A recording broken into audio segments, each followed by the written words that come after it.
បាទជំរាបសួរពុកម៉ែបងប្អូនយើងចេញទៅទៀតហើយបងប្អូនកៅអី12ហើយនឹងតុក3បងប្អូនស្មើនឹង3ឈុតបងប្អូន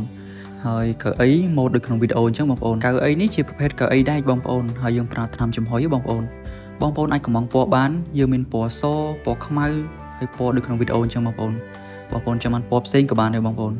តាមតម្រូវការបានណាបងប្អូនកៅអីនេះស័ក្តិសមបំផុតបងប្អូនដាក់នៅខាងក្រៅបងប្អូន outdoor បងប្អូនគឺធន់ជាមួយនឹងកម្ដៅថ្ងៃនិងសំណើមបងប្អូន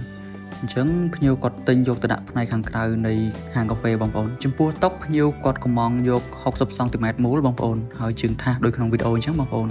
ចំនួន3អញ្ចឹងក្នុងមួយតុគឺមានកៅអី4បងប្អូនតុយើងមានច្រើនម៉ូដបងប្អូនជើងក៏មានច្រើនម៉ូដហើយម៉ាប់បងប្អូនចាំបានជ្រុងក៏បានមូលក៏បាន